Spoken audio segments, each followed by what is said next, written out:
The Effective Executive is an absolutely phenomenal book, and it's straight away gone into one of my favorites. Now, I'd suggest that everyone read it themselves. The only thing is it was written 50 years ago, so it sounds like a different language in some points. Some of the examples and stories are completely outdated, but nevertheless, the actual content is phenomenal. He gives 5 habits to practice and 8 questions to ask, and they completely change the way you look at your life and work and give you a different approach. Absolutely love it. It's great stuff. Now, rather than reading the full book yourself, if you want to check out our free summary, we've made like a 25-page summary where we've summarized the best stuff, created some infographics to make it a little bit easier to read than that 1967 language. Check it out, whatyouwilllearn.com/summary. Fill out the form and we'll send it on over to you completely free.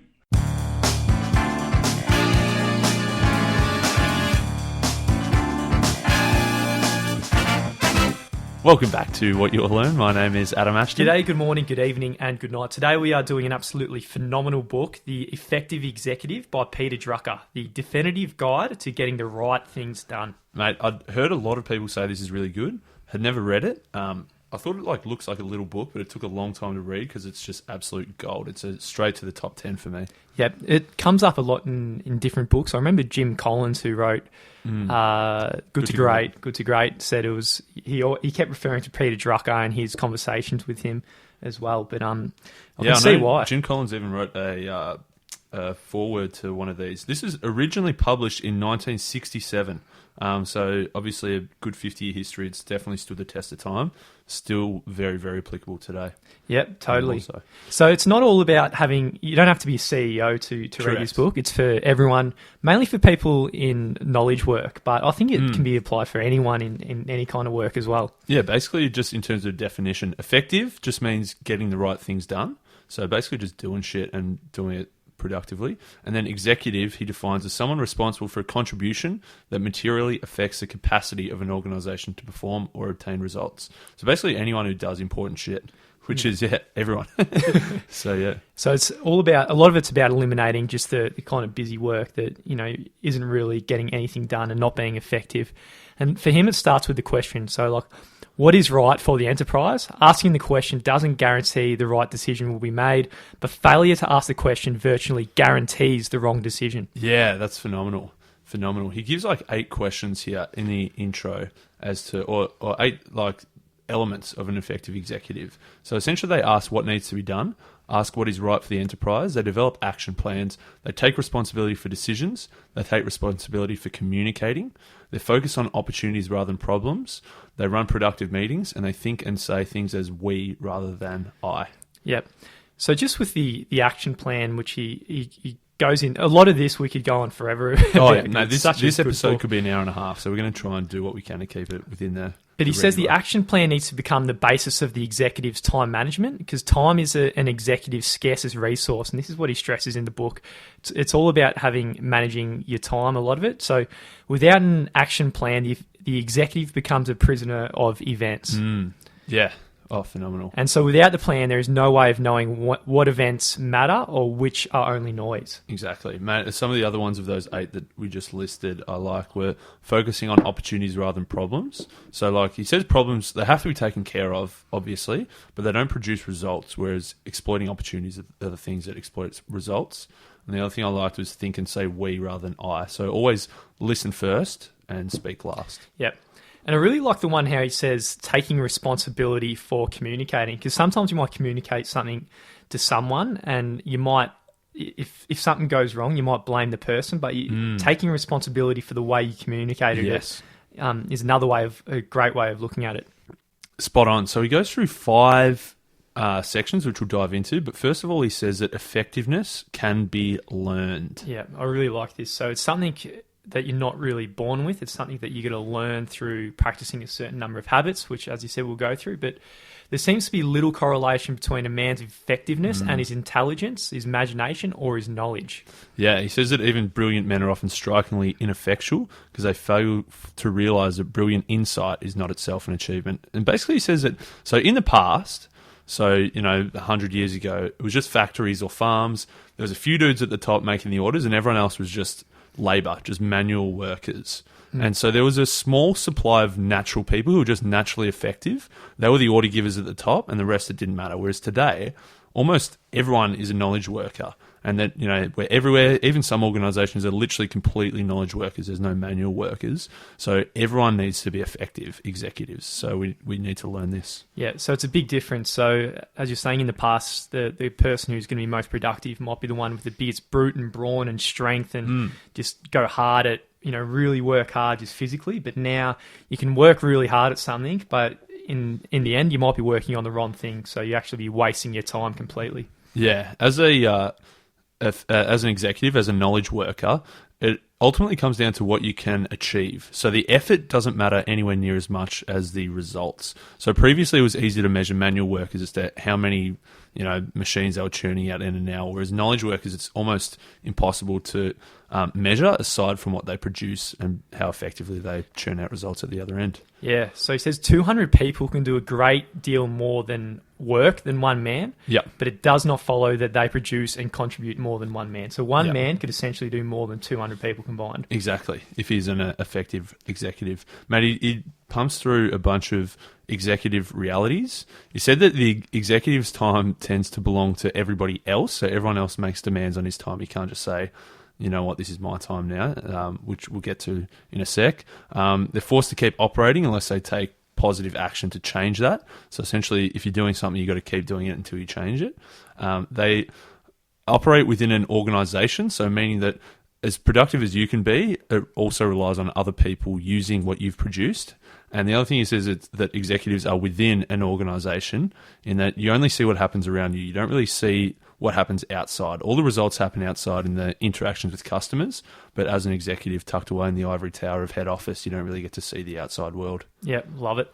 So he also says there's a weakness in specialisation. So he's not fully anti-specialisation, but a weakness of young, highly educated people is that they are versed in a narrow speciality. Yeah. And one not need to know the details of accounting and human relations and all these other things, but it's really important for everyone to at least know what all these different other areas are about. Yeah, exactly. You don't need to be an expert in all of them, but you need to know at least what the hell's going on, and don't just get trapped in your one specific specialisation. Yeah. So, mate, there was 5 habits. Yeah.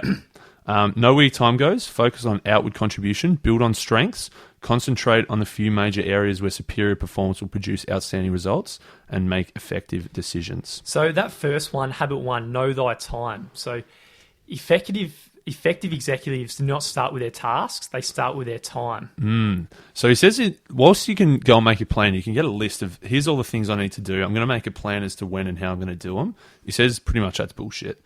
Don't start with that. Start with time. And so what he says, you need to record your time, you need to manage your time, and then consolidate your time. Because what he says that in any process where you're churning something out, the scarcest resource is what limits it.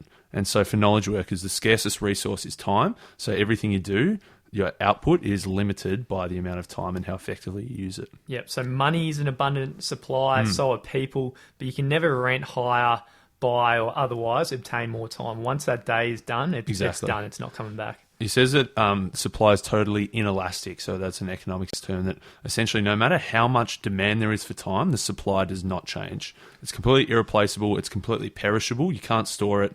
Once it's used, it's gone forever.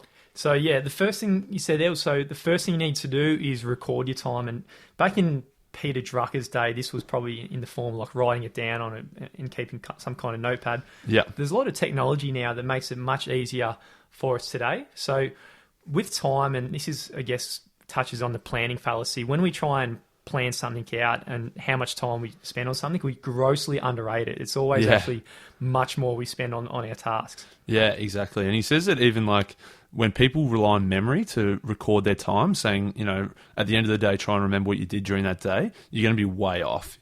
There's going to be a lot more time spent at the coffee machine or taking a dump or doing useless shit, talking to people that don't matter than like actually doing work. A long time. Make the most of those. So basically, what some of the things that we need to do once we've recorded our time, we've got to eliminate things that do not need to be done at all. So things that are pure time wasters. And so to identify a pure time waster, you got to ask yourself, what would happen if this task were not done at all. And if the answer is nothing would happen, scrap it immediately. Yeah. Do not do it. And I love this quote. I reckon you'll love it too. He says, "It's amazing how many things busy people are doing that will never be missed." People who just think they're busy all the time. I'm busy, I'm doing so much stuff. Most of it's just bullshit.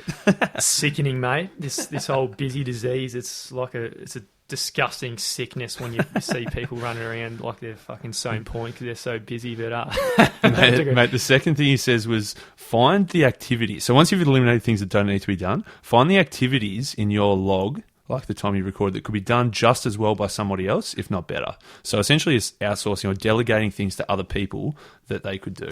Yep. So the first step was know thy time. Sorry, the first step was recording time. Second step was managing time. And now it's consolidating discretionary time. Yeah. So once we've pruned those time wasters, the third step is consolidating discretionary time. So once we've worked out, okay, which time or how much time do I have that's just myself, that isn't in meetings, that isn't reporting to other people, that isn't all this other stuff that I have to do, where's the gaps? And essentially he says that you need to try and consolidate those gaps into as big continuous chunks as you possibly can. And Peter says we do not spend enough time on some of the most important things, which before reading this, I wouldn't have even thought of putting time on this, but in terms of making decisions. So he says you got to block out a lot of time to make decisions, and this comes later in the book on how to make effective decisions as well. Yeah, he also talks, so even whatever you have to do, if you have to write a report, he says you're going to do a lot better job if you have 2 hours uninterrupted time in one chunk rather than doing 8 chunks of 15 minutes at a time throughout the day. So rather consolidate all those blocks into one big chunk and you get more done, be more effective. Yeah, that's it. Lock the door, turn the phone off, and just smash it out. Yeah. Block out 6 hours. And so that's chapter 2.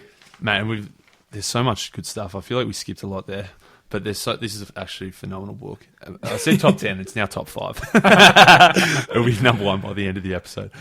So the second thing is asking, what can I contribute? So, yeah, that's the focus on contribution is the key to effectiveness. So the great majority of executives focus downwards and they're occupied with efforts rather than results. Yeah, exactly. Whereas effective executives know that results are all that matter. Effort doesn't really matter that much as long as you're getting shit done. Mate, it should mean absolutely nothing. It should be entirely about what someone outputs. And it doesn't matter how hard they're working or how much they're walking around with an office with a phone in their hand and a suitcase just fucking speaking shit. Mate, that's what a lot of corporate offices think, that it's an 8-hour day. You have to be at your desk from a certain time to a certain time. For 8 hours, whereas that's completely bullshit. It should be focused on how much you get done, like a results-only work environment, like Demping talked about in Drive. Yeah. So he says there has to be something that the organisation stands for, and it will help, I guess, with the filtering out information to make easier decisions down the track as well. Yeah, he says there's 3 things. There's direct results, there's building of values, and then there's building and development of people for tomorrow. So he says that, like, direct results are the calories, and then the values and developing people for tomorrow, like the vitamins and minerals. So you need a bit of everything, essentially, to be a healthy organisation. Yeah. So he builds on what we were talking about earlier about the problem of specialisation, but he says without knowing a little bit more than a specialty is a fragment and sterile. Its output has to be put together with the output of other specialists before it can produce results. Exactly. And he says that you shouldn't be trying to breed generalists. You should be trying to find specialists, but make their specialty effective by using them effectively, teaming them up with the right people, as you say. So focus on contribution has 4 requirements. Mm-hmm. Number 1, communications. And so he says that downward communication from managers to employees, or from the superior to the subordinate, is what most people do, but it's impossible to have effective communication if it's one way. It needs to be both ways. Number 2, teamwork. And so, again, nothing can be done alone. You need to get a whole bunch of specialists together to make something really fucking sick. Individual self-development largely depends on the focus on contributions. Yeah, so you need to realize what is your strengths, and maximize your strengths, set high standards. Mate, I really like that one, because like if you say, if our organisation's got this huge goal, it's and your focus is outward toward this goal, all of a sudden the question is, how do I need to improve and get better myself? So then the organisation can achieve these huge, awesome goals. Yeah, phenomenal. And number 4 was the executive who focuses on contribution also stimulates others to develop themselves. Yeah, so you got to develop others. So be that your subordinates, your superiors, or your colleagues, essentially, as we're all knowledge workers, we all need to grow. We all need to not only do our own self-development, but help develop others. And Drucker says that people grow according to the demands they make on themselves. So, set high standards, grow to meet them. Yep, totally. And I think this is touched on a bit later in the book as well. But if the whole organisation is together in this one goal, then you're going to work more as a team. Whereas if the goal's really blurry and not really specific, then all of a sudden a lot of the corporate bullshit's going to come into play. And 48 Laws of Power might be the book for them. Exactly. Mate, the third habit or thing was making strength productive. And he says that the effective executive makes strength productive. It cannot overcome weaknesses, which each of us is abundantly endowed, but it can make them irrelevant. So we've all got weaknesses, but it's better to focus on strengths. Mate, that's absolutely phenomenal, isn't it? Phenomenal. There's a bit of a paradigm shift kind of thing there, but it makes a lot of sense. So if you get a lot of people in the same organisation and combine all their strengths, so then there's no weaknesses, then you have a great organisation rather than just aiming to get these well-rounded people who are just okay at a lot of things. Yeah, exactly. He says that the idea of well-rounded people who have only strengths and no weaknesses is a prescription for mediocrity, if not incompetence.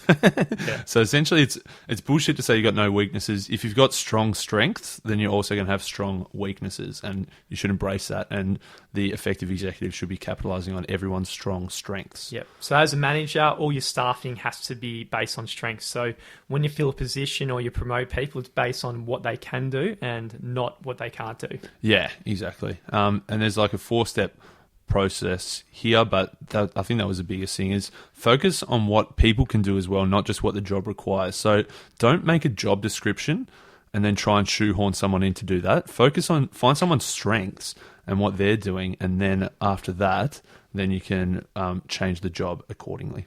Yeah. Love it. There's a good point in this chapter, just to finish this chapter off. If he says the distance between the leaders and average is constant. So if the leadership performance is high and the gap between them and the average is constant, then the whole average goes up with great leadership. Yeah, that's true. And another thing he says is like, you can focus on your own strengths. You can focus, and what some people do is if like someone below them is strong, they get worried or threatened that they might take their job. But he says that someone who's got a strong person below them is not going to get their job taken off them, essentially.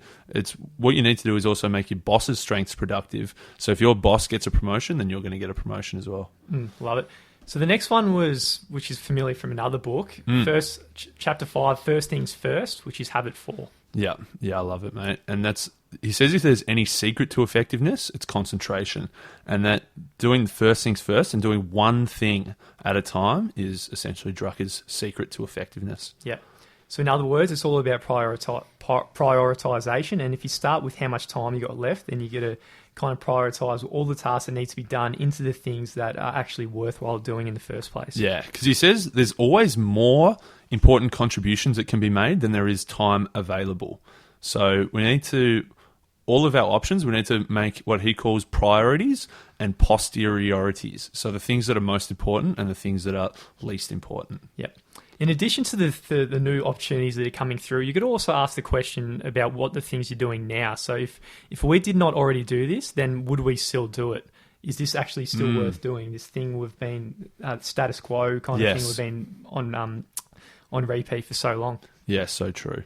Mate, he says this need for concentration comes from the fact that most of us find it hard to do one thing well enough, let alone two. And that's why we need to find these things that are posteriorities, find these things that are not important, do not tackle them. That's pretty much what he says is the hardest thing. You're going to have 10 great ideas. The hardest thing is not going to be to find the one or two that focus on, but find the one or two that you're going to scrap and stick to that decision once you've made it.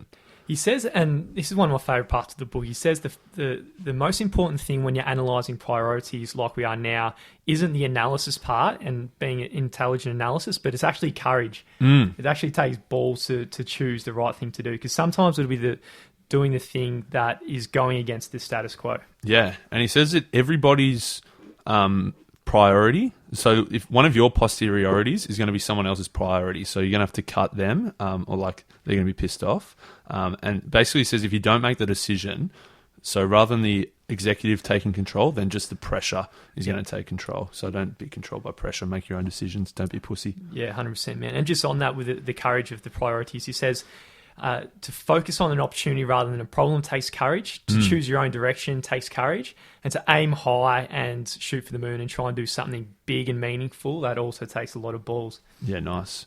Mate, basically, another thing they said is just that some people are so wowed by how much some people can do. And basically they say that the amount of difficult things that some effective executives do, it basically boils down to the fact that they do one thing at a time. They concentrate 100% on it before they move on to the next thing. Yeah.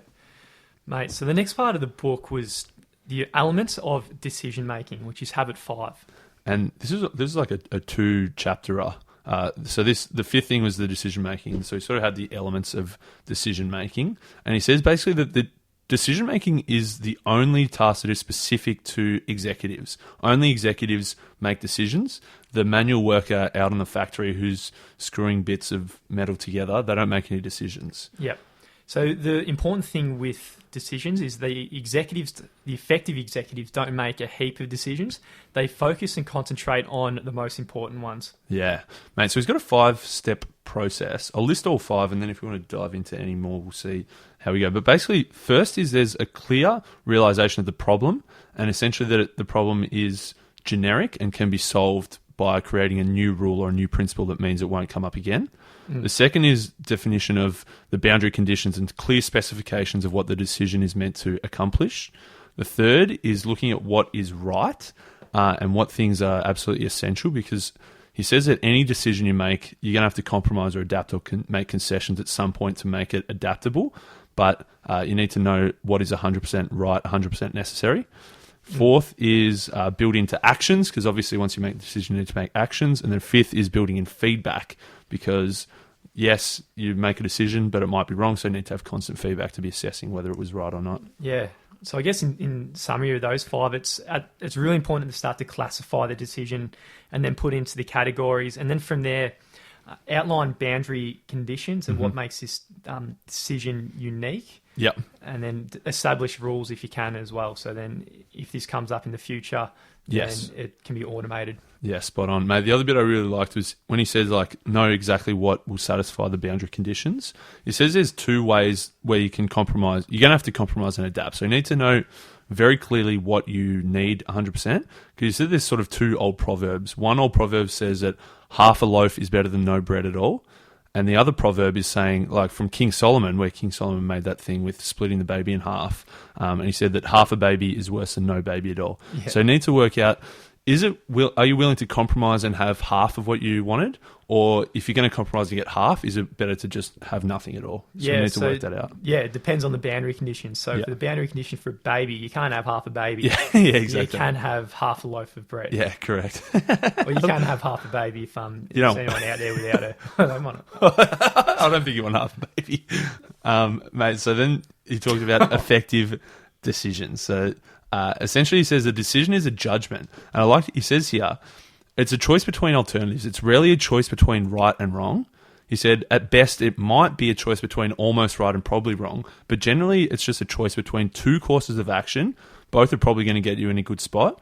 And at the start, you can't prove which one's going to be better than the other. You just need to make that decision. That's it. So a lot of business experts always say start with the facts, but the effective executive always knows that you got to start with opinions. Basically, there are no facts. It's impossible to find the facts because any facts that you get given to you by other people are going to be filtered through their opinions. And there's going to be a lot of confirmation bias. And that once you've got an opinion, you find the facts that justify that opinion. So basically, facts are bullshit. Realize that everything you're hearing is through opinion. Try and get as many different opinions as you can, different measurements as you can. Because he says, unless you've considered alternatives, then you're closed-minded. So the important thing with that is, so you get all the opinions in the room and hopefully they disagree. Yes. And then with that, you have organised disagreement. And he said that's really good. You don't want a decision that everyone's happy with, because then you've made a pussy decision. You've compromised too far so that everyone's happy. Disagreement and dissension is a good thing, because he says, firstly, it means that there were multiple options. that all were good options and everyone's happy with different options. Also, it stimulates imagination and basically says that without an alternative, then a decision is a desperate gambler's throw. So you need a whole bunch of people who are strongly one way or the other and disagree with each other. Yep, totally. He's got a really good question here that I really like, and that's if you do disagree with someone and they've come up with something else, you got to ask yourself, what does this fellow have to say if his position were tenable, rational, and intelligent? So assuming that this person is smart and come up with a great idea as well, because when you really think about it, everyone in the world's got the same rational capacity or cognitive capacity as we do. So then what makes us right and them wrong? True. You know, so you got to start with the assumption that they're actually right and rational themselves. And then with that, then you can use whatever their thoughts are and how they disagree to come up with a better decision yourself. Yeah, that's super important. I like that. Mate, another one, he says that another alternative is to just do nothing. And that essentially making any decision to do something is deciding to not do nothing.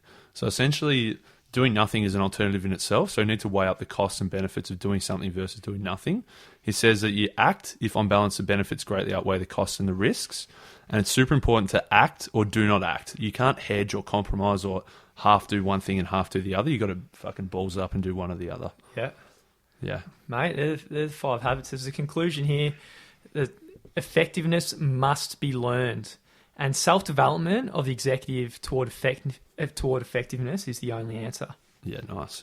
So it's all about developing yourself, you know, and he reiterates from the start, you're not born with these skills. Yeah. They're habits that you have to instill throughout your life. And I think they're fantastic, especially for me, man. I've never really thought about thinking about decisions in this kind of way and putting time toward decisions. But in reality, it's probably decisions that shape your whole life as a whole. Oh, definitely. Let alone your corporate and professional life. Yeah, exactly. Mate, again, this was an absolute phenomenal book. It's 50 years old, and I think it'll still be relevant in 50 years from now because it is like basic stuff that's going to apply all the time. There was a few chapters in here about like how computers are going to come and change everything. We obviously skipped those because that was 50 years ago. But other than that, it's mate, absolutely phenomenal book. Very simple, like 5 things. Everything like makes a lot of sense, but it's just so bloody well told, so well packaged. Yeah, mate, it's top 2 now. Mate, I think you're getting a little bit too excited. No, well, it's definitely top 5, yeah. Yeah, top 5, I'd say. Mate, I think, you know, if you got 5 days of work, I think you're better off doing 1 day a week working on the right thing than 5 13-hour days working on the wrong thing. 100%. 100%. Mate, let's become effective executives. Let's get the right things done. Let's druck them up. Druck them up, baby. I like effective executive. Drucker. An effective executive, I'm gonna make your dreams come true. Oh, get the right things done, yeah. Get the right things done, done. Get the right things done. Take responsibility for your decisions. Oh, we're gonna take a phone and walk through the office and act really busy or effective or fucking effective. Know your time, record your time and manage your time and then consolidate your time. Know your time is a finite resource. No one can get more. I'm the effective executive. I'm gonna make your dreams come true. I'm the effective executive. I'm gonna know the right thing to do. Hey! Put first things first and make sure you don't do that other shit. Ineffective executives are fucking useless. They do shit that does not need to be done. Making sweet love to the Spanish ballerinas. Busy people are busy people, but most of the shit does not need to be done. Busy bee. Executive, I'm gonna make your dreams come true. Wow! Effective executive, I'm gonna know the right thing to do. Make effective decisions.